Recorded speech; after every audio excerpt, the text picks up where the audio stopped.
Hello Soundies, welcome to our sound for video session. Take those off because they'll go crazy with the echo. Just doing a sound check here, making sure everything sounds good okay on that end. If you could give me a thumbs up, that would be fantastic. I'm monitoring at the as far back in the signal chain as I can with the setup that I have. I need to get some software that actually captures the audio from the live streaming app and lets me monitor that. It'll be way delayed, but at least I can check. And that's actually going to be a theme today. We're going to talk a little bit about live streaming audio. We have some questions on that. So how's everybody doing today? Welcome. It is a beautiful spring day here. I hope everything's good on your end as well. Everyone's staying healthy, staying home mostly, keeping your hands washed. I may need help. I'm still working really hard to keep from touching my face. So that's evidently a bad habit that I had. Thanks. Okay, we got some thumbs up on the sound is good. Okay. We're first going to cover using a mix minus with Sound Devices MixPre.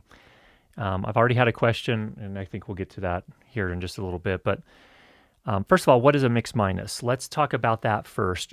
When you're doing a recording of, say for example, this will be our use case. We're doing a podcast. I'm one of the hosts. I have a guest with me, and then I have another remote guest. And I want to record that on my Sound Devices MixPre. And we're bringing the remote guest in via Skype, say for example. So how do we do that? Let's jump in here to the MixPre and show you how to do that. Lloyd, if I say anything wrong, you'll keep me honest here, I know. And I should say, Sound Devices had a series of online training sessions, if you weren't aware. Go to their website. I think, I'm not sure exactly where to find out. They emailed everyone that has registered their Sound Devices products, is my understanding. And Paul Isaacs is doing a variety of webinars, kind of training sessions on how to do a variety of things. Last week, I think it was on Thursday or Friday, he did one on how to do a mix minus on the MixPre. I've never done it myself. I've never had to because I'm using CleanFeed. CleanFeed takes care of that for me, so I haven't had to do that. But if you want to record specifically on your MixPre, we'll run through how to do that. So, all right. Let's move over here. Okay, so first of all, we have a MixPre 3 here. What I'm going to do is, first of all, let's go ahead and set up this first channel. I'm in advanced mode, just for reference. I have NKH416 out of the frame here. Let me just orient it correctly so we're getting a good signal. Okay, I have my gain set at about 46. Phantom power, mic, input, everything's good there. So you can see we have decent, healthy levels on input number 1. And I can just pull my, let's see, fader, adjust my fader, about right there. So we're getting good levels. We're peaking somewhere around minus 18. Perfect for what we're trying to do. Now, I also have another guest here with me. We're going to go ahead and turn this input on, input number 2. We will change that to microphone level. And let's say they're using a dynamic microphone. And so we probably need to punch there. We would do the same gain staging exercise there. I don't have another person here with me, so we're going to have to pretend on this one. But the track is armed, and the gain is set appropriately. We have the input set to mic. We don't need phantom, and I think we're all good. So we're going to come back out. Okay, now we have tracks 1 and 2 armed. You can see mine is armed on track 1, and my guest that's with me locally here is armed on track 2, so we're all good there. Okay, now let's say that I have the MixPre connected to my computer and it is acting as an audio interface and that the remote guest is coming through on Skype. So what we're going to do here is we're going to come in here to channel 3. I'm going to turn the input on. And I'm going to say USB 1. Now, they're coming through on USB 1 because that's the way that Skype generally works. And so you'll see we don't technically have anything coming because I'm not on Skype, but now I have that input level set. I could adjust the gain here if I needed to. Normally, I would leave it at 0 if it's coming in from USB. In theory, their levels should be good, but I could adjust it here if I needed to. and I have that track armed as well. So now we're good to go. The one potential problem is that the person on the other end, the remote end, we need to send them the audio from the two of us. And so we need to configure that. That's where this thing becomes interesting. What we want to do is send him, we're going to say this is him, this is her, this is me. We want to send him our mix, but not his own microphone back to him, because then he'll get this echoey kind of sensation. Because what'll happen is he'll talk on his end, that'll go into his microphone, it'll get converted to digital, it'll be sent via Skype over the internet to us into the MixPre here, and then converted back to analog, and then we'll hear it. And that takes a while. So if it so happens that we send a mix of all three of us back to him, what will happen is it'll take all that time to get to us, plus it'll take all the time it takes to get back to him, and so he'll have this horrible echo. So what we want to do are a couple of things here. We want to set our output.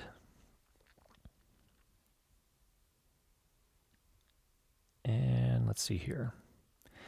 So first of all, USB 1. So this is where things get a little mind-bending, and it's basically it's basic routing.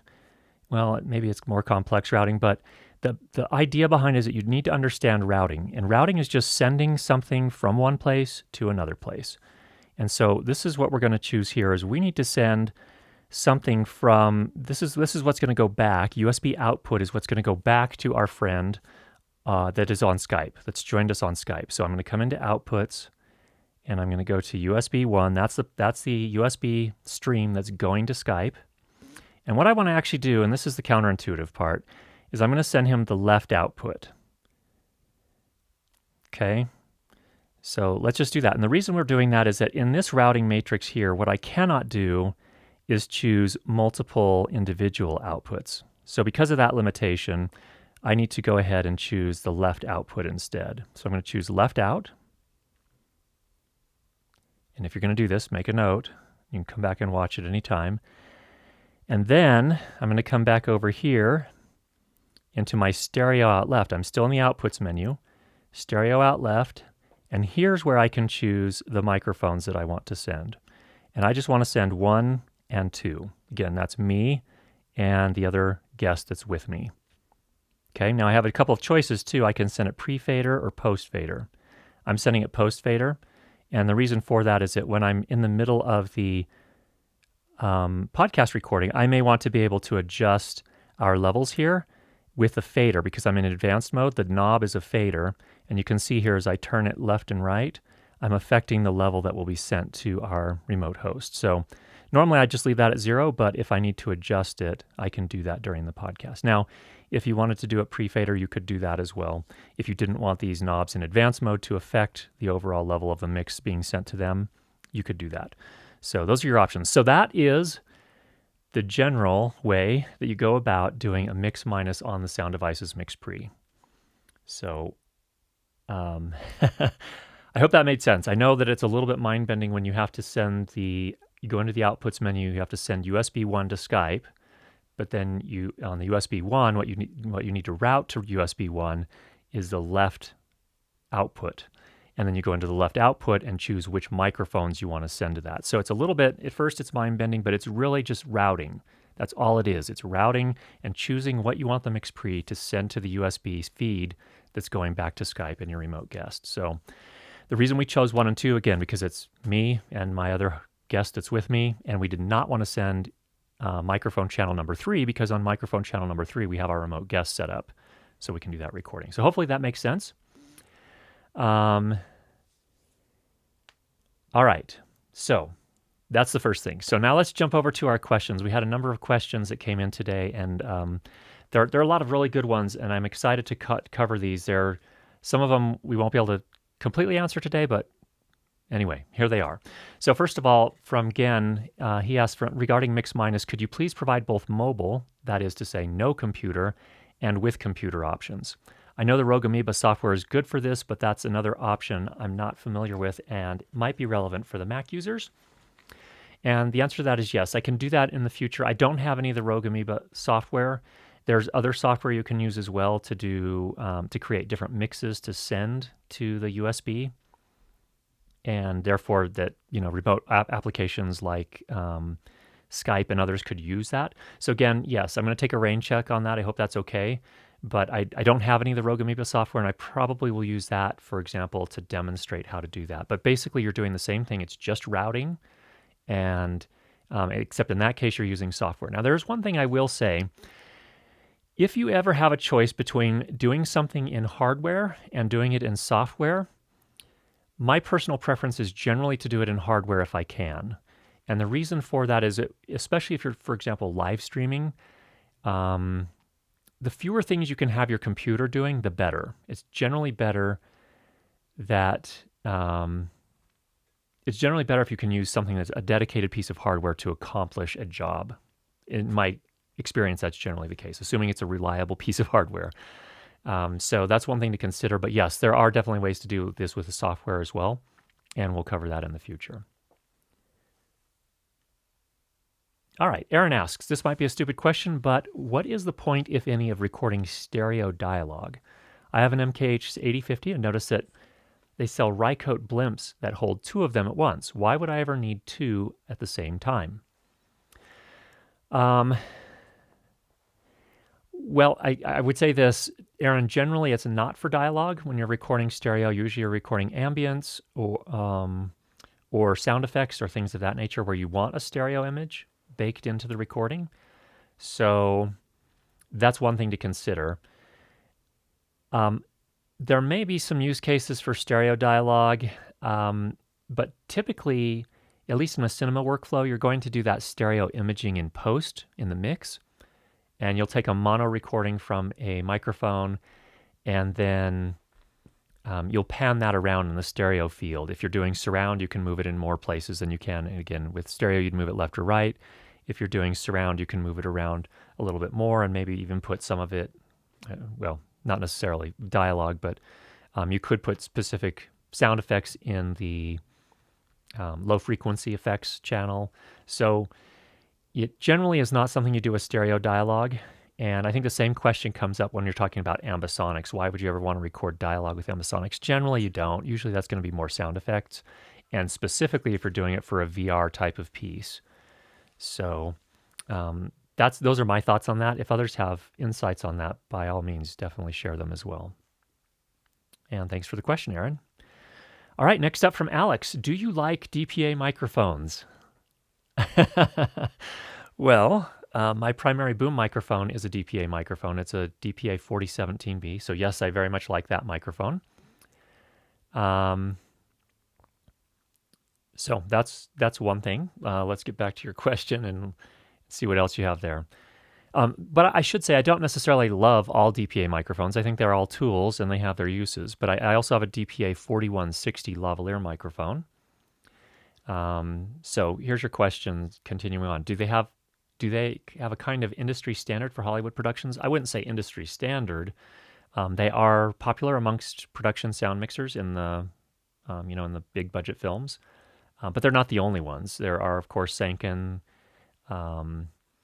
There is DPA, and DPA has become much more popular, I think, in the sound for picture world in the last 5 to 8 years, maybe.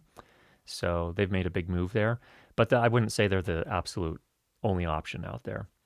If you buy a lav mic, what connector would you choose? Microdot? Yes, I do have some microdot microphones, and I'm quite happy with them because it allows me to adapt them to different wireless systems. But it does make for a generally bulkier connector, so that is one thing to consider.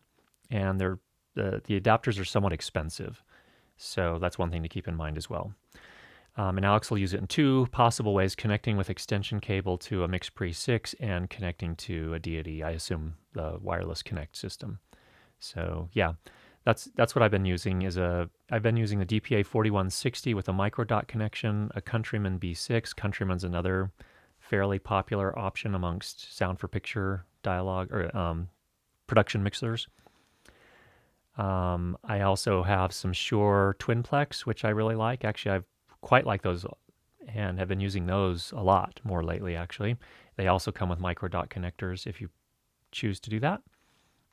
So you can you can adapt all of them to XLR or for your DD Connect system. So those are all options. I wouldn't say, again, just to reiterate, DPA is not like an industry standard. They're very popular. They make great microphones. I'm very happy with mine. The 4160 is not my favorite lavalier microphone, to be honest. It works in some voices, but it's not the perfect mic for every voice.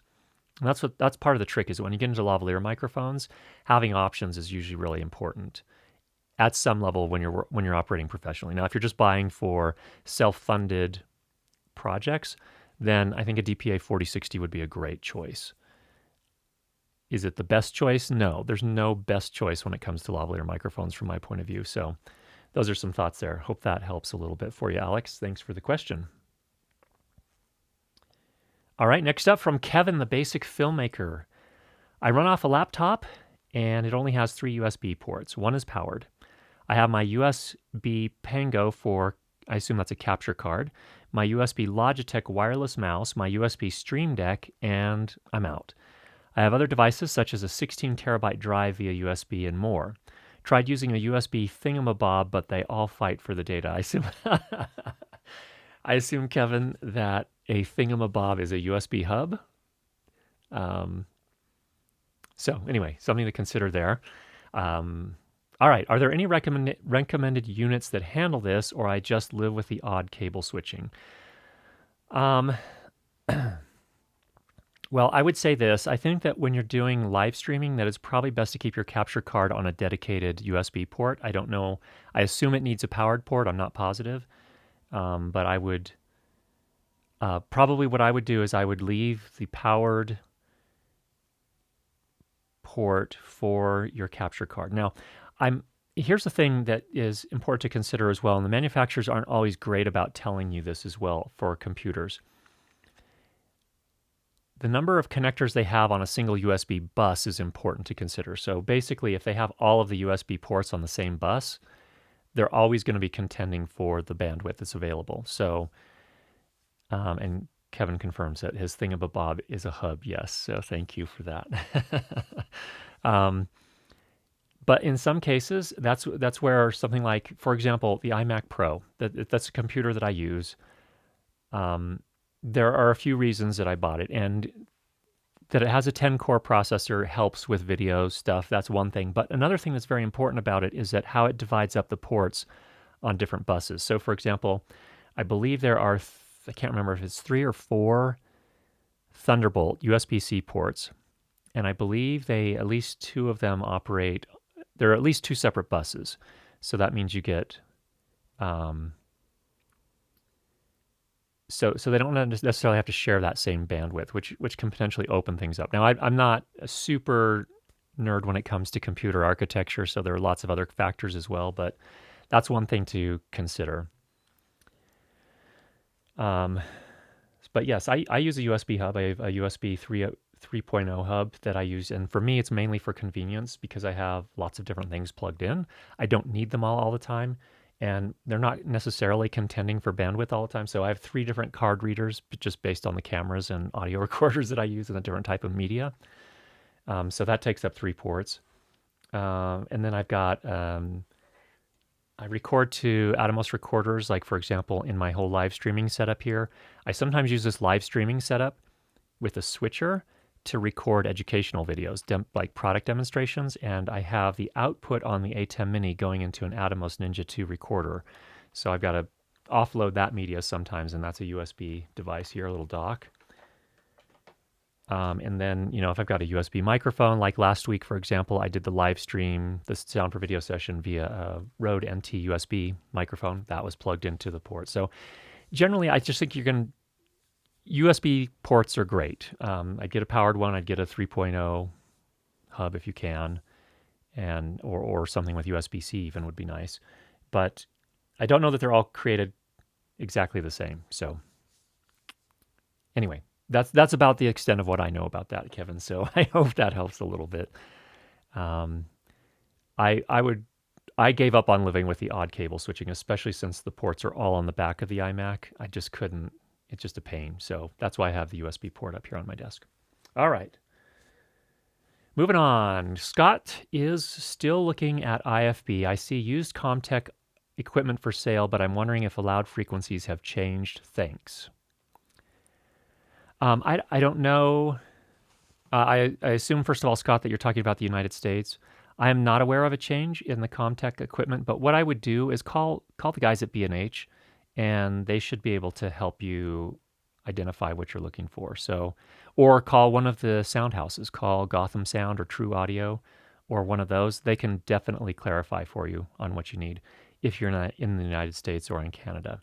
If you're in another country, call one of the pro audio places, and they should be able to tell you. So what I would do is look at get some information on the used Comtex for sale, get their frequencies, and then go and run that by the people in your local vicinity just to make sure you're good.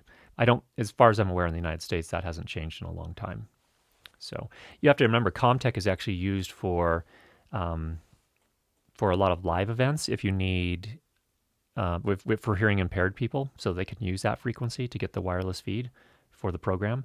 So I don't think that's changed, and I doubt that it will change anytime soon. All right, thanks, Scott. Frank asks, I know the Zoom H1N has a calibration setting that sends a 1 kilohertz minus 6 dB full-scale tone to the line out of the recorder. Do you know if there is another hardware solution to set camera levels using a tone like this? Well, there are other recorders that do that. Certainly the MixPre series of recorders do that. The Zoom F series of recorders do that, although in sort of a wonky way. Sorry, Zoom people, and I'm a Zoom person too, so don't take it personally. I've talked to Zoom and I've tried to get them to change what they're doing. They're doing something funny, pre-fader versus post-fader, which makes it difficult. But there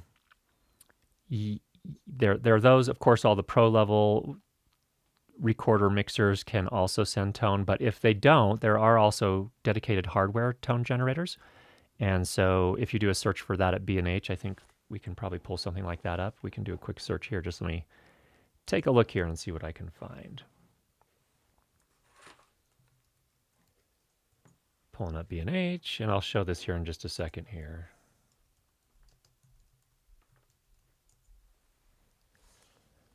A lot of the, let's come back here, and then I'm going to switch over to my screen. There we go. A lot of the live audio equipment makers, I think, have them. You know, a tone generator may have been too broad of a search.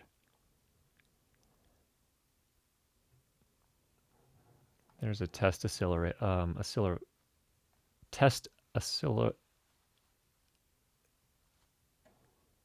oscilloscope is what I'm used to saying, and so I'm tripping up.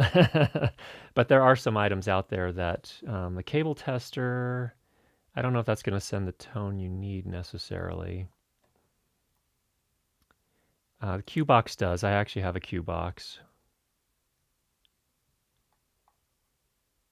But that's more for cable testing than I thought.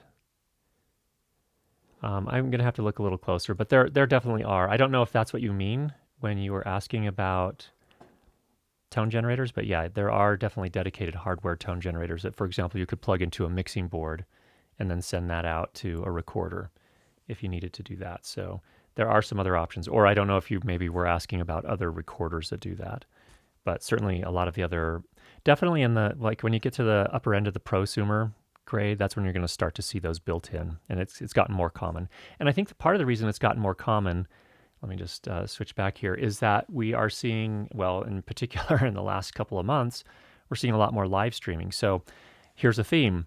Those tone generators, or sending tone from your recorder, is really, really important if you're connecting the output of your recorder as a mixer to your camera, because you've got to get those levels calibrated. If you don't get the levels calibrated, you could end up with a bunch of clipping. So lots of crazy stuff can go on, and it's important to get those calibrated.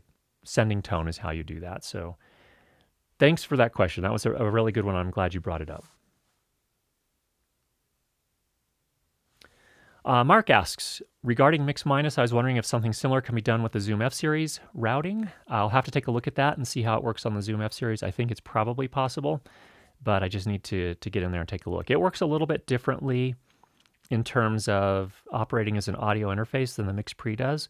It has two modes. It has an audio interface mode, which is basically a dedicated mode, and it has a separate mode where you can use it as an audio interface and record at the same time. And that mode where it can do both at the same time is a little more limited, and I'm not sure what's available in terms of routing in that mode. So I'll have to take a closer look at that and come back to you on that, Mark. All right. And then we have the granddaddy of all questions. Kevin, the basic filmmaker, gets 2 questions today. Thank you for the questions, Kevin. All right, Kevin asks, during the stream, okay, so just a little bit of background. He did a live stream, and in the live stream, he noticed that the audio levels were being pinned at -6 dB on his MixPre. So what he's running, his signal chain is he runs a Shure SM7B into the MixPre, and then that goes out to his camera. And then, of course, the camera goes into a capture card, and then into the computer, to OBS, and then stream to YouTube live. So that's the whole signal chain. So Kevin, it sounds like if you're streaming and you're noticing that the meters on the MixPre are pegged at -6, then probably your gain staging issue is in the MixPre. But then he says in the final paragraph there, I checked and rechecked this setup and everything in the chain, and it seems to be the MixPre 3. It shouldn't be limiting the signal from the Shure. The best is running the gain at around 58 to 62 dB. And I've tried setting the fader from -3 all the way up to 6. In the live stream, I adjusted the gain all the way up and then back. Then the fader all the way up, then back. And the MixPre 3 still seems to cap it. I've checked and rechecked, no limiters on, nothing fancy, all normal. Okay, so let's switch over here. I don't know if you're in a basic mode or in advanced mode, Kevin. That's the first question to ask. If you are in advanced mode, you'll want to check your gain setting here. If you're pegged up at -6, I'm also curious, on the right-hand side, let's just do this here really quickly. I'm going to set the gain up high on this. Now, if I start talking pretty loudly into this, actually, I need to make sure I'm in 24-bit mode. Let's go to record. Okay, I need to get out of 32-bit. We're going to go to 24-bit mode. First of all, you should be in 24-bit mode when you're streaming, just FYI. So that's the first thing to check. And that actually may be the problem. As come to think of it, your output limiters may be clipping. See the orange here? When I talk, that means the limiters are engaged. Okay, and I think you're going to want the limiters on. That's one of the huge benefits of using something like the MixPre when you're doing a live stream. It will do the limiting for you. Now, obviously, we're running too hot here, so I would need to come in and pull my gain back until we're not hitting that limiter constantly. Let's try there. So that's probably going to be a little bit more reasonable there. So here we're peaking somewhere about -12. I could even come up a little hotter, maybe, but I don't want to go too much more. So there's that.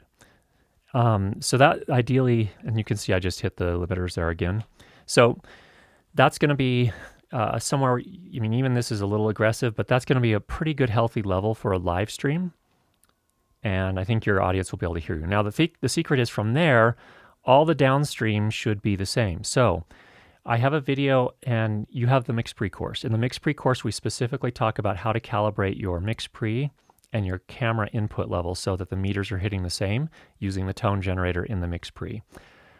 You need to make sure you go back and do that and make sure it's working. But again, make sure you're in 24-bit mode. And you'll also want to check your output levels. So if you come into the outputs, you're going to come into either this, on the MixPre 3, it's going to be the stereo out gain. This is what you're going to check. This is what you're going to use to adjust the output levels as you're sending tone to your camera to calibrate them. And so you'll want to check that as well. So go through that process again. And that is how you're going to, and I don't want to run through the whole process here because I don't have everything set up to do that, or to show you at least. But the idea is that you use the levels, you use that output fader, again, coming in here, that stereo out gain, that's essentially your output fader.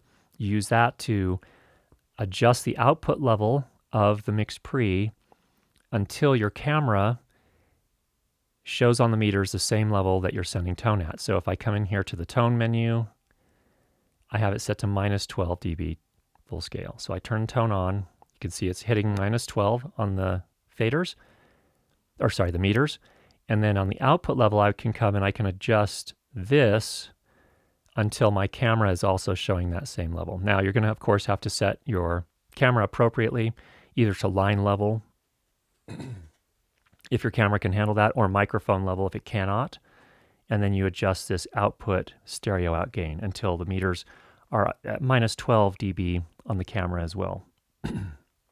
Once you've done that, the capture card should take that audio from the camera and should be able to bring it into the capture card, and you will not be clipping because you'll be taking care of that here at the MixPre because you've calibrated the levels between your MixPre and your camera. It won't be clipping at the camera. So the capture card will get it fine, and then in OBS, I assume that there's another gain setting there. You want to put it at whatever the neutral setting is there. You don't want to change anything there. So that is what you can do to at a high level to get everything working fine there. All right. All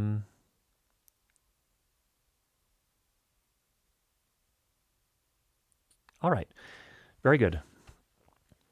So I think let's go back over here and make sure we covered it here. So just to make sure you're sending the signal. I run the Shure SM7B direct into the MixPre. That goes to the camera, and then that goes from the camera via HDMI into the capture card. So that's the signal chain. So yes, covering all the things. Okay, so yeah, so Kevin writes in the chat here. Let me just pull that up here real quick. Also need to check output gain tone. Been using the fader and gain. Yeah, so what you use the gain for, let me just switch back here really quick. The gain is really just for setting these meters right here. That's what you're aiming for here, is where are these meters going to end up. And again, you want them probably somewhere between minus 20 and minus 12 for live stream. I'd probably push a little closer to minus 12. And because that way you'll get a good strong level, because we don't have any sort of compressor or any other sort of broadcast processing going on in the MixPre or the camera, or so on and so forth. So that's what I would aim for. That's all the gain's for. The fader, I would just leave it 0 in as much as possible. So basically you want the ISO meter and the fader, or the stereo meters, to be hitting the same area here. It looks like the stereo meters were just a little bit up. So that's about 0, right in there. So they're hitting the same thing. So that's, I would just leave it at that. You shouldn't need to adjust that unless you're finding that you're talking a lot louder than you did when you set the gain originally. And then again, setting the tone and calibrating your camera will take care of the rest of that. So hopefully that makes sense there. So Kevin, thank you very much for the question. All right, and let's talk individually. If you need help beyond that, let me know, and we'll get you sorted out and moving ahead. All right, let's go back into the questions here. We have about 20 minutes left here, and see what we've got here. Mike Partridge asks, hi, Curtis emailed you for audio-video hardware recommendations to use with meeting conference software, Zoom. Rodecaster's 2.1B firmware update, the beta, sorry, the 2.1, the B stands for beta. Firmware update now includes extensive settings for compressions, noise gate, and more. We got that. Finding the next up. For podcasts, would a premium overhead shotgun mic sound better than tabletop? There are a lot of other factors there, Mike. That's not the only factor. So when you say tabletop, I'm assuming you're referring to a dynamic mic of some sort. And it depends. Is the space treated? Is it acoustically treated? Is there a lot of reverberation? In the case of a podcast, I'm assuming, maybe this is not a safe assumption, but I'm assuming it's audio only. So visuals don't matter. So if you have someone right up on a mic, that's not going to be a problem from a visual standpoint. if someone's operating in an untreated acoustically, a space that's untreated, not treated acoustically, whatever the best way it is to say that, I would generally recommend a dynamic microphone, and that can be tabletop or it can be on a mic stand. It doesn't matter. But you're going to have to operate very close to it like this. And I found very interestingly, for video, for live streaming, some people just absolutely hate this. They think I'm mad and non-professional for using a microphone like this in a live stream. Okay, if you want to think that, that's fine, but and it's up to everyone to make the decision what the visual experience they want to be for their audience. But I will say this, when you have a microphone in the frame for visual things, even if it's a podcast or live stream or whatever, often there is in particular for live stream and news, this is actually a visual cue. There's a language, an unspoken language that I think most of the world understands. And that is that when you're seeing something where the microphone is clearly in the frame, unapologetically, like this, somebody called this and said, "Why are you using a microphone that looks like the size of a cucumber?" And there's a visual language, and that the message to the audience is, oh, this is live. This is a live stream, or it's supposed to be like a live stream. So I don't think it's wrong to have it in the frame, personally. I think it sends a message, and it's right for certain types of material or content, but it's not right for everything. So if you're doing a video podcast where you don't want the microphone to be seen, and that's perfectly legitimate as well, then yeah, a boom microphone would be a fine choice. Keep in mind that for boom microphones, when you're working indoors, whether it's a shotgun microphone or a hypercardioid or a supercardioid, whatever, they are generally going to pick up more room sound, especially reflections off the walls. So if you don't have acoustic treatment or sound blankets or something set up to manage that, it's going to sound a little bit more like that. Unless, again, for example, the Deity, many of you have seen the Deity Microphones YouTube channel. You know that Andrew and whoever is on at various times, Deity Steve or whomever it is, they use actually boom microphones, but they use them like this. They're right in the frame. And that's because they're operating in a space that's not acoustically treated, at least not very well. So those are some things to consider, Mike. So I think it could be better if you don't want to see the microphone. But for audio-only podcasts, and especially if you're working in a non-treated space, I'd go with a dynamic mic. So thank you for that question. That is a fantastic question. All right, back to Daniel James. Looking at getting a Zoom F6 and maybe the Rode NT1, I use mostly Fairlight in DaVinci Resolve for editing. Excuse me. I think that seems like a fine choice. I still have yet, I have on my list to do, I have not had an opportunity to do it yet. I've been crazy busy.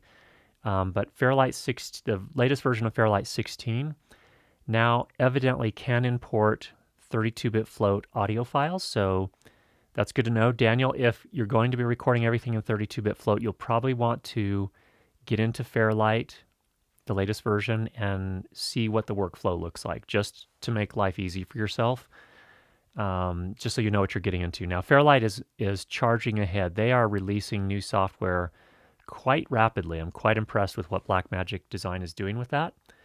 And I think they're clearly on the path to full support for 32-bit float, but I'm not entirely clear. That the latest release had some additional features. I know it can at least read it and bring it in. I believe there's still an issue with the display of the waveform in the actually multi-track layout. I think that's a practical problem, but it's not necessarily a deal breaker entirely. But I would definitely get in there and take a closer look and see if there's anything that's going to be a problem for your particular workflow. So, all right. Thanks for that.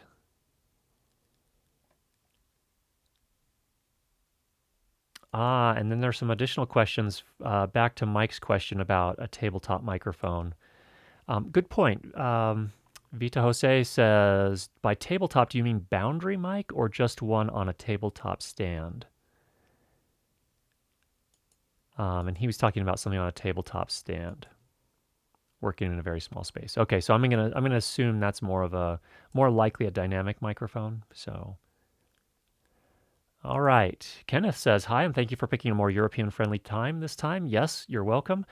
Kenneth, just for anyone else out there, we're now on a cadence where we're swapping back and forth. So each week we go to the later time, which is not good for Europeans, and then to an earlier time. So the later time works better for the United States and Europe, is my general sense.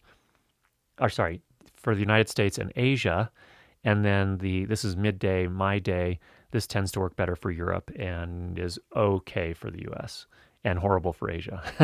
So we're going to switch back and forth week after week. So there'll be more of these as well. Bang's Naughty Bit, peeps. Thanks for joining. Coming through loud and clear. We got a bunch of those. Thanks for everyone confirming. Great point here. Bang's Naughty Bits. Shotguns can potentially have issues in close confines in response to Mike and that question. And I think that's definitely something to consider there as well. I had to come out of the closet for this live stream. Now, what you initially thought, I'm using the closet for a sound booth. Maybe that is what you thought. Hello, booth junkies.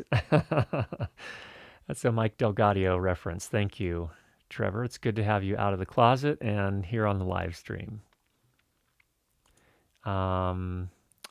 Again, from Vita Jose, Mike Partridge, and I hope I'm saying that right. If I'm not, I apologize.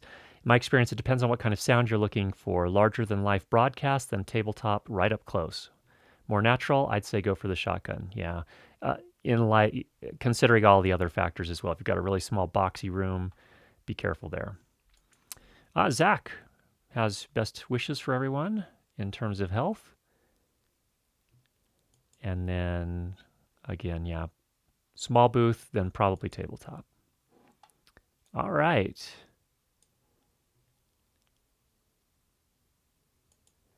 If Mark asks, if you configure it wrong, back to the MixPre, mix minus setup, do you do a MixPre mix minus mix up? I think that's exactly what you do, Mark.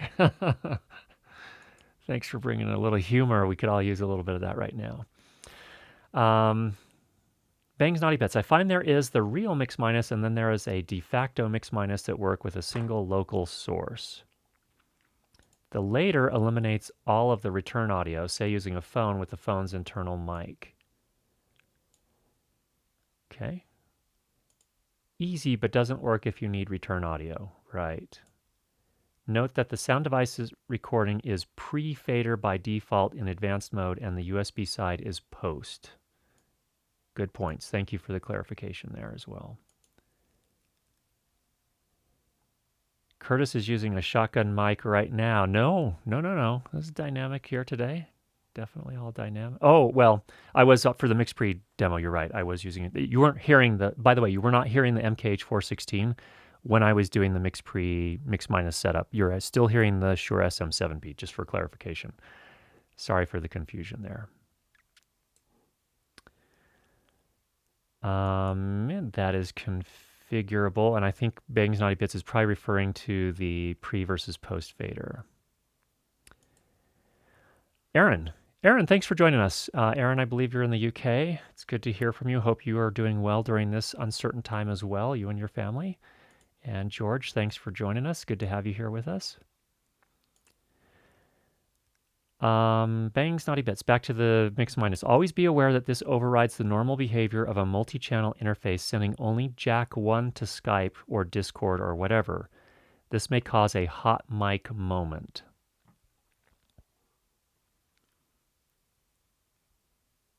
Trying to decipher, are you talking about when you have two guests on one side, if you haven't done your mix carefully, that the left, routing the left output to USB 1 to Skype could create problems? I think I'm not 100% sure I follow, but let's explore that a little more. Mike Partridge, always thought MixPre could dynamically route like 6 and 8 series. This is not the case. It's not quite as sophisticated as the 6 and 8 series, and certainly the 8 series. The 8 series has really flexible routing. It has multiple buses that you can route to and do a lot of really fancy stuff. The 6 series was still a little bit limited, but I think it definitely had more options than the MixPre. So that's another thing that's I think really important for people to understand is when you're asking the question, should I buy a MixPre? Should I buy a a used 6 series? Should I buy an 8 series? Or, same thing on the Zaxcom side or whatever. Routing is a big deal at some point. For very simple jobs, it's not that big of a deal. Generally, you can just go with ISOs and a stereo mix and you're good. But sometimes if you have a lot of different wireless feeds you have to send to various places, that's when routing becomes really, really important. And so those are some things to consider there. All right. Mark is kind of surprised at the limitations on that routing for such a comparatively high-end device. How does it compare versus the F8N? Need to look into that. The potential problem I see with the Zoom F series is that when you're in the particular use case we covered, when we're talking using the recorder as an audio interface to do the mix minus, that's where things can get a little funky. So the Zoom F series has an alternate mode you have to go in to use it as a recorder and an audio interface at the same time. Now, there's nothing saying you couldn't record everything on your computer and just use the device as an audio interface, a basic audio interface. That's totally legitimate and something you can do. But I need to look into the Zoom F series and see. Okay, back to our discussion about the Mix Minus. Bangs Naughty Bits audio on Mac, I assume you mean OS 10? 15 Catalina. A piece of software called Soundflower isn't really working, and Black Hole is a current replacement if you don't want to buy Loopback. Okay, great. These are software solutions for doing a similar type of thing. So Black Hole, thanks for the input there, Bangs. Black Hole is the software to look at. I know Soundflower was kind of a thing for a while, but it sounds like it's not really working. Maybe that's because of the update on Catalina 15, where everything has to be 64-bit now. No more 32-bit float. I'm not sure, but all right, cool. Hello, Ephraim. Thanks for joining us here today. Klaus, it's good to have you here today. Did you have a look at the new firmware for the Rodecaster? I installed it, and it addresses some of the issues with missing numbers on the meters and going into details on the effects. I was absolutely thrilled to see that, yes. I have installed it and got a little bit of a chance to look at it, but I haven't had a chance to dive into all the things. So for those that are not aware, the Rodecaster Pro, when I did my original review about a year ago, a little over a year ago now, some of the things that I didn't love about it was that it felt a little bit like they took a very capable piece of hardware and dumbed it down so that non-audio people could use it.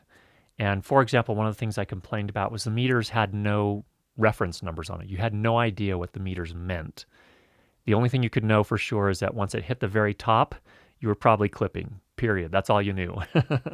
So one of the things they made on the new firmware update is now they have actual dB full scale numbers marking on the meters. You can turn it on or off. And another thing, the big thing as well, is that they now have, for all of the different effects, the compressor, the de-esser, the oral exciter, I'm not sure on the oral exciter, but the noise gate, all of those things, they now have configurable parameters. Before it was basically you turn it on or you turn it off, and your only settings were these you had two settings. One was like the tone of your voice and how loud your voice is, which again they're trying to cater to non-audio people to make it really simple to use. But that kind of tied the hands of those of us that would prefer to get in and actually set the parameters on those. So now that's available on the Rodecaster Pro. Haven't had a chance to work with the effects yet, but I'm delighted to see that they changed certainly adding numbers to the meters. That's super helpful. So yeah, definitely excited about that. So thanks for that, Klaus, and it's good to hear from you again this week. Okay, so Bangs Naughty Bits brings up a great point. Thank you for bringing that up. Live audio, drama, or play would benefit from a stereo recording. Potentially. I would say they'll probably have body mics of some sort on the actors.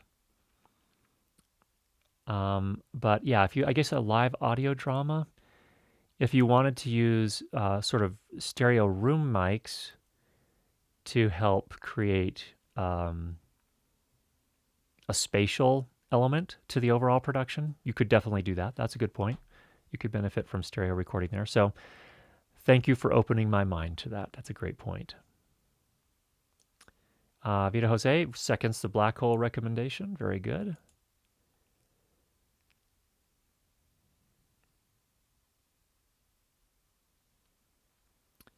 With Folio sound banks aplenty, Audition has over 3,000. Why would you need to record your own?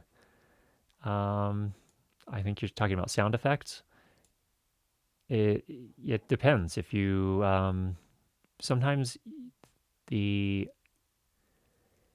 I don't know if you've ever had this experience, but and I love the different there are different services that make things a lot easier. So I'm gearing up to do a mix for a short narrative piece where there is one line of dialogue from the main character through the whole piece. All the rest is sound design.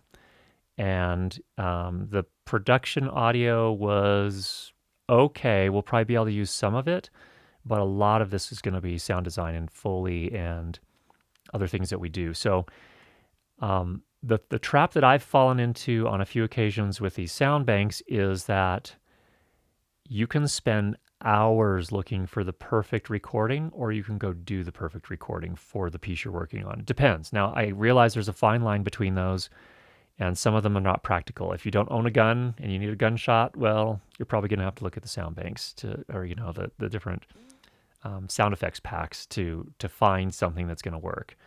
But if it's something that you can plausibly record on your own, I think there are still some benefits to recording your own. So I think it go both ways, Mike. There definitely are a lot of options now. Side-by-side isn't really good stereo, is it? I use it more for backups in case a battery dies or a recorder died. Sennheiser even do stereo lavs. Okay, that's another case. Good point.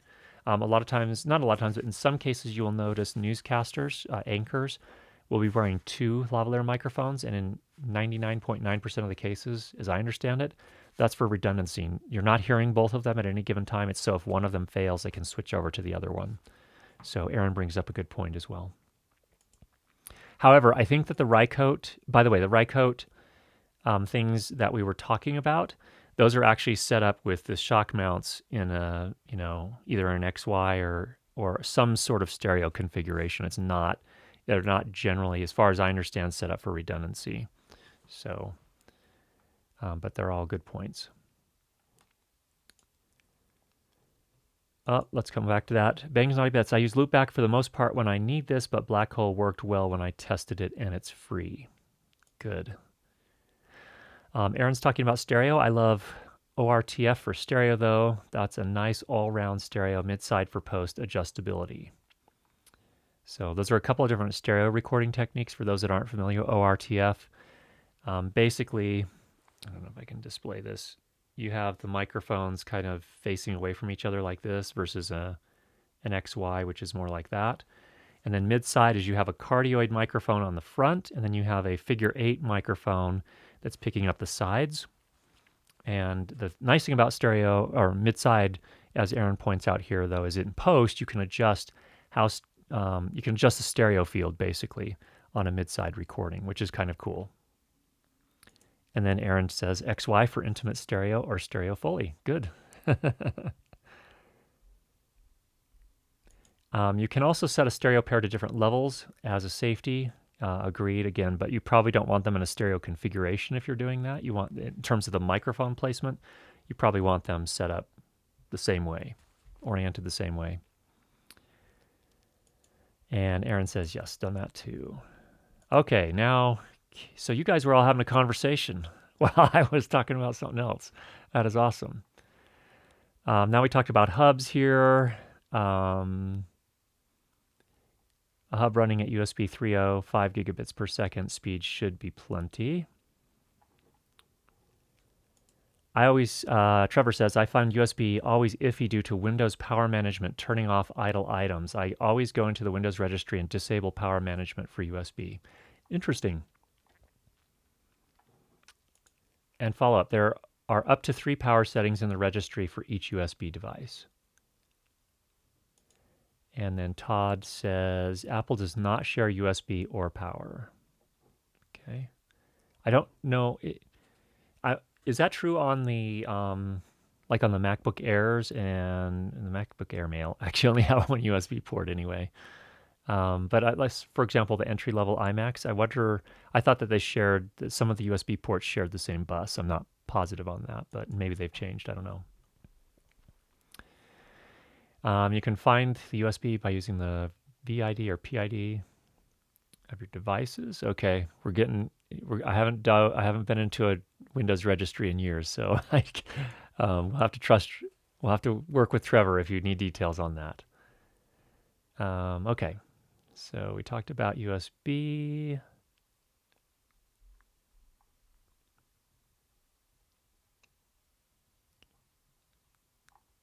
Okay. Bangs Naughty Bits. I have issues with powered USB hubs never shutting down, and occasionally devices like my iLock goes wonky. Bought an unpowered hub, so it shuts down occasionally. Okay. Lloyd helped me out. Oscillator. Thank you, Lloyd. And I don't know if any of you know, when we were talking about tone generators, I know I've seen them before. Oh, here's one right here. Good grief. I can switch over and show you that right now. So back on that question, here's a Shure inline tone generator with XLR connectors. So you can stick that right into the line and send a tone, no matter what device you're using, assuming you're using XLR cables. So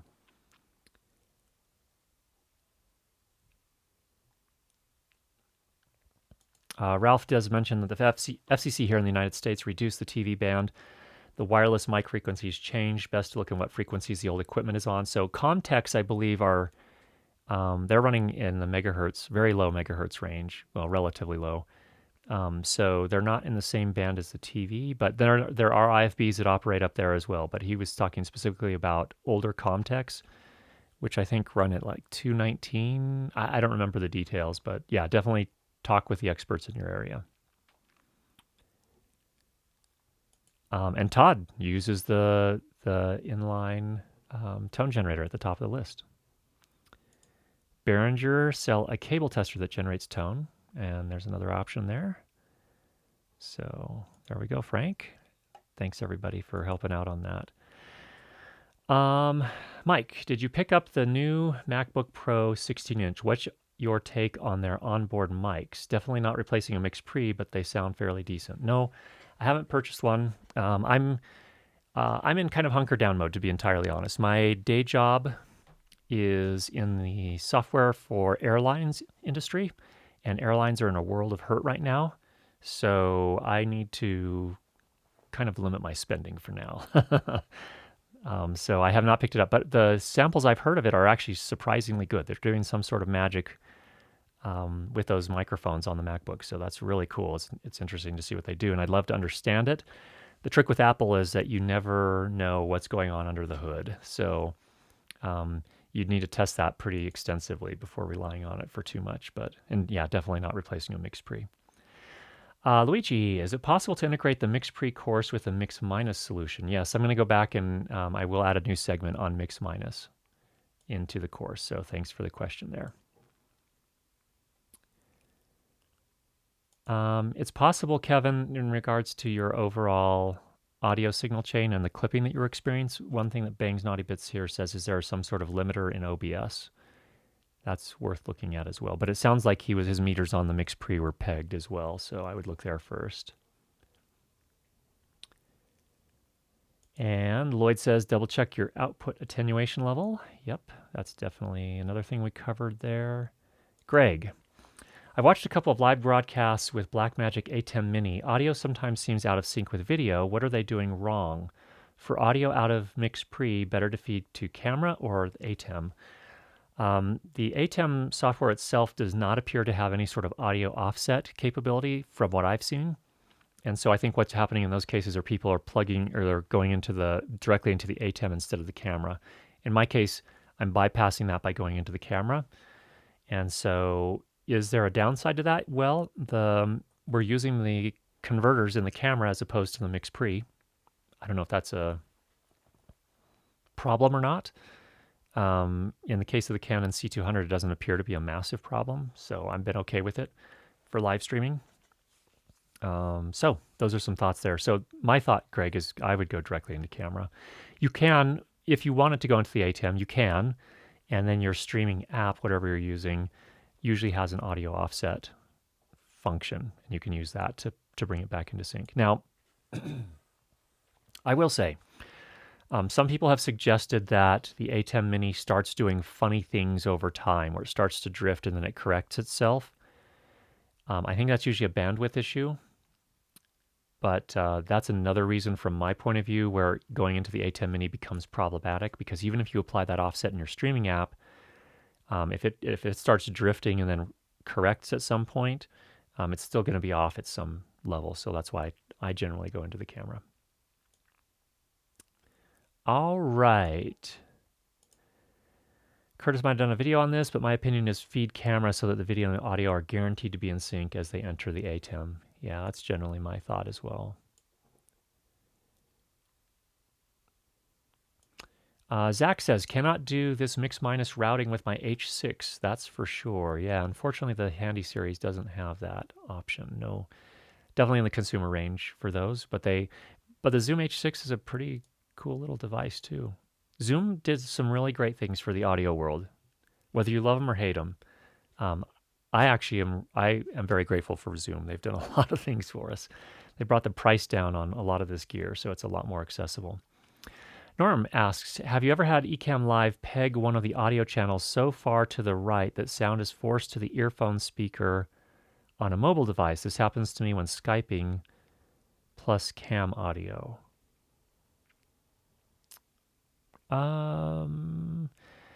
Well, Norm, based on the way I'm routing, the only audio that the ATEM is getting is the sound from the camera, which is coming from the MixPre, which is coming from this. So I haven't run into that. My wife will be doing a live stream next week, her first live stream, and she's going to be doing a music workshop, violin playing music workshop, and then we're going to be using most likely a lavalier microphone for her on that one, just to keep things simple for the first one. So the lavalier microphone will actually be on her. That'll be miking both the violin and her voice, so I'm going to have to do some active mixing there because the violin, of course, is much louder than her voice. But I generally stick with one microphone. It sounds like you're getting two microphones feeding in there, and I would probably turn one of them off if I'm understanding correctly what you're doing. So something to consider there. Kenneth, when I mount my camera on my MixPre 3 and take the line-out signal from the MixPre into the camera, the audio is very noisy in the camera, but if I unmount the camera from the MixPre, the sound is fine. Yes, this is an issue we've seen before. It looks to me that there is a ground loop issue with the MixPre. What can I do to resolve the problem beside the obvious not mounting the two things together? It actually, I don't know which camera you're using, Kenneth. I've seen it a lot with the Panasonic GH series of cameras. I don't know if that's what you're using, but if it is, you're not the first person to experience that. And what most people have found is that by placing some sort of insulation between the two, if you just get some people put cork in between them. Some people have put just like a rubber mat material between them, or you could get a quick release system to put between the two of them, which actually is not a bad idea so that when you have to take the camera off to change the battery, it's easier to get it on and off. All of those have seemed to solve that problem. So you're not the first one to experience that. I don't know if it's the MixPre or the camera or certain cameras, but nevertheless, putting some level of insulation between them seems to fix that problem. So. All right. Kevin, wow. That was a course. Thank you. Well, thank you, Kevin. Very much appreciated. You're a class act, Kevin. I agree. That man is a class act. All right. The big thing with the open beta of the 2.1 Rodecaster Pro firmware is the RF64 support. Say bye-bye to 4 gigabyte chunks. Great point. I'd forgotten about that one, Bangs. So here's hoping for RF64 in the MixPre. So for those that are not familiar with that, there's a new file format you can use that is not limited by 4 gigabyte file sizes. So you'd have to be doing a really long podcast to hit 4 gigabytes, but it's possible. And RF64 as a file format allows you to go beyond the 4 gigabyte limit. So I know that I have that in my Sound Devices 888, which is a really nice welcome change. It would be lovely to see that in the MixPre series as well. All right. Does your ATEM Mini have any noticeable fan noise? The only time I've ever noticed the fan in the ATEM Mini is when I did a firmware update. That's the only time it's ever kicked on. So it'll be interesting on the new, so there's a new one, the ATEM Mini Pro, which was just announced. That one's doing a lot more work, potentially. You can actually that actually acts as an encoder as well, so you can connect the Ethernet port on the back and stream directly from the ATEM Mini Pro to YouTube, Facebook Live, so on and so forth. So that little device, which is the exact same form factor, same size, is going to be potentially doing a lot more work, and it'll be interesting to see if the fan kicks on that one. But on the original version here, I've never had the fan kick on except for when doing that firmware update. And it was almost like it was just, like an initialization type of thing, just kicking it on. So, all right. Tony, people in my Zoom meetings have been getting a huge kick out of my SM7B in the frame. If you want to amuse your friends, put a microphone the size of a cucumber in your frame, and it will be a lot of fun. So thanks for sharing that, Tony. Daniel James says, you're correct about the display in Fairlight. So there is an issue where the 32-bit float waveforms don't necessarily appear correctly within the multi-track view of Fairlight. I'm pretty sure they're going to get that handled. If they've gone to the trouble of enabling import of 32-bit float and processing of 32-bit float, certainly they will fix the waveforms at some point. So, Rob says, Andrew and Steve addressed that very thing using their shotgun mics and lack of sound treatment in one of their recent videos. That's right, I do remember them talking about that. Mark, before I forget, thank you for the tip on the microphone syncing for live streaming. Taking a separate recording worked a treat. Well, good. Glad that worked out there. Laugh out loud. Tony Burns, if you haven't already, add some decent lighting to that Zoom meeting, especially a backlight. It'll blow folks' minds. That's the other part people are getting a kick out of. I've repurposed my all my quarantined lighting gear as well as a 5D Mark IV for my Zoom set. And you probably look like a professional, and they're probably enjoying that immensely. Maybe you need to do green screen as well. The funny thing I discovered is that when I do an actual well-lit green screen, people didn't notice as much because everyone is doing Zoom virtual backgrounds nowadays. Oh, I do have an opinion on those virtual backgrounds. They don't look very good.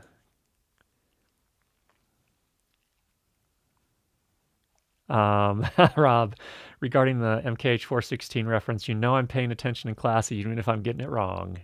You certainly are. And I didn't clarify, so there's no way you would necessarily have known that. So, all right. The next level now is my patient wait for an ATEM Mini Pro. Tony, you must be a pretty avid live streamer, so I will need to go check that out. Joe asks, what are the next best options other than the ATEM Mini? Its limited availability is a bit frustrating. Yeah, and to be honest, most of the live streaming capture cards and switchers are in limited supply right now. So it's kind of it's a reality of the situation. I think that'll open up here pretty soon. Interestingly, I was surprised at Blackmagic's announcement of the ATEM Mini Pro that they were saying it's shipping now. And then he sort of backpedaled a little bit. Well, it's taken longer than we would have liked, but we're we're getting that sorted out. So we'll see how long it takes, but hopefully not too long hopefully not too long. But other options, is it called Camlink? The Elgato Camlink is a very popular one, but I think those are all sold out generally. If you can find one used, that may be worthwhile. If you only need HD, you could probably find a used one and get that pretty. Somebody actually from my live streaming video last week, somebody actually contacted me and said, "Hey, you have that Blackmagic Ultra Studio Mini monitor, recorder? Would you be willing to sell that?" And so I sold it to him since I'm not using it anymore. So I think used is going to be your best bet right now. And the ones that I'm familiar with are the Blackmagic Ultra Studio Mini recorder. That is. I think that one's Thunderbolt, so it's not, and I don't know if it works on, I think it works on Windows and Mac, but I think back in those days, Thunderbolt support was a little bit spotty. And then I have the two AJA, the UTAPs, the SDI version and the HDMI version. Those have worked pretty well for me as well. So you could even put a switcher in front of those and then feed the output of the switcher into that capture card if you wanted a traditional switcher. So those are some options there. And other people, I'm sure, have a bunch of other options as well. There's a whole, if you go to EPOS Fox YouTube channel, EPOSVOX. He's a gaming streamer, and he has reviewed a ton of capture cards, and so he's got potentially some options there for you too, Joe. All right, Mark, have they made the A10 Mini Pro be able to output multiple streams yet? You can do picture-in-picture, but I don't believe it's out. It's not sending ISO streams out of the A10 Mini Pro itself. I can't remember if the recording will record ISOs or not. Each of the individual 4 HDMI inputs. Somebody else probably remembers. I don't remember specifically on that, but that's a good question. And that would be a pretty interesting choice. I don't think it can do it live, but I think, well, not sure. I have pre-ordered one. We'll see. I can answer that question when I get it. While I wait for my A10 Mini Pro pre-order, I'm continuing to use just a Magwell USB capture and Wirecast Pro. Okay. So there's an option there. That's why you want to use NASA, CSA here in Canada footage. I tell folks I'm taking my self-isolation game to the next level. Oh yeah, Dante Via is a good option. Okay, thanks for that, Norm. Multi-channel device typically only expose jack 1 to single audio devices like Skype or similar software. The MixPre is one of the few that expose more jacks. Okay, some good context here. What did the Magwell give you feature-wise? I'm assuming that was just a single stream capture card encoder, but I'm not positive.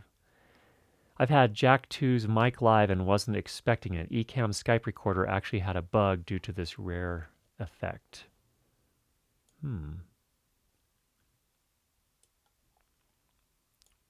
Interesting. Okay. Joe bought the A10 Mini for multi-channel or multi-camera control, excuse me. Okay. So you can control your Blackmagic cameras from that as well. All right. Oh, well, hello. Hui, it's good to have you here. Tony.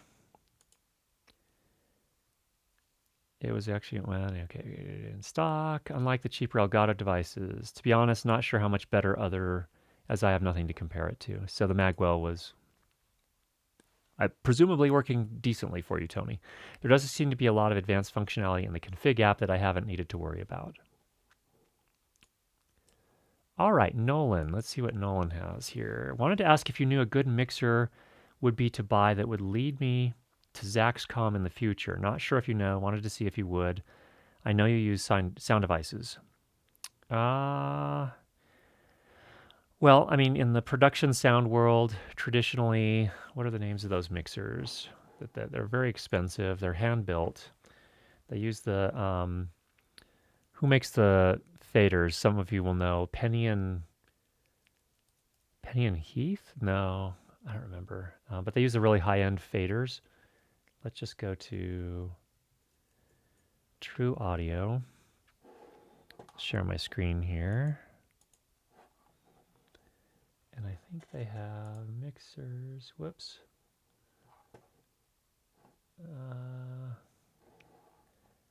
Boards.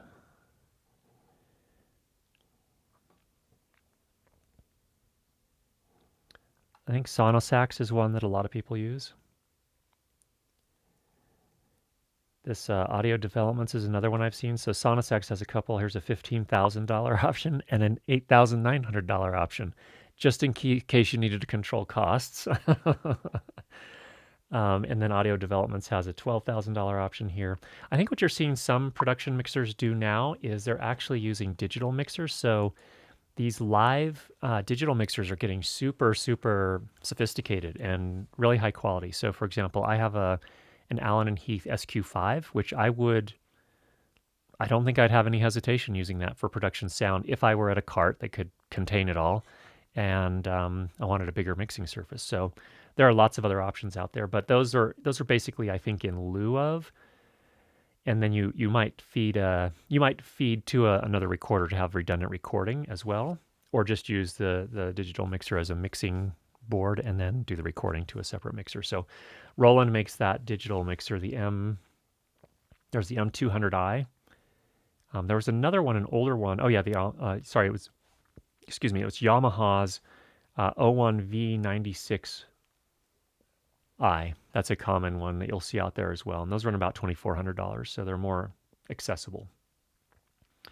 Yamaha has a bigger QL one that's also, again, that's going to be more for, I think originally it was designed more for installation sound, so in a venue, but you can, if you're working from a big enough cart, you could do something like that as well. But I think on the cart, you're more likely to see the Yamaha 01V96i. So there's some thoughts there, Nolan. All right. I need to wrap things up here. I'm still getting over my kind of sinus situation here. Let's just run through. Scott, since nothing is happening film-wise, I'm thinking of honing my sound editing skills. Do you offer a course on that? I do have the dialogue processing course for Audition, if you're an Audition user. And then I also have a Fairlight Fundamentals course. That one needs some revamping. It was originally done on version 15, so it's all still relevant, but there is some new functionality in version 16 that isn't necessarily addressed, and it's a very high level. So there's one thing.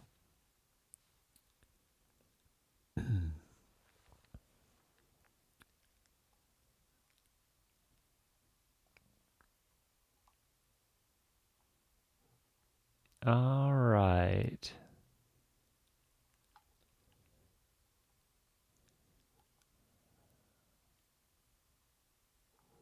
Just running through here. I need to see how things are going. I apologize, folks. My voice has just about had it for today. I apologize.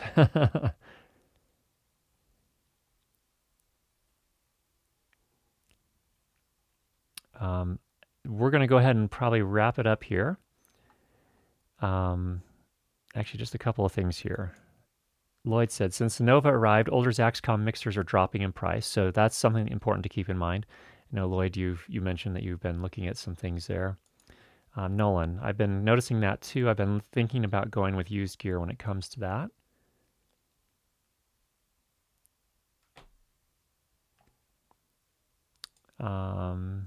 Thanks a ton. Can't wait for more content next week. Hope you're feeling better.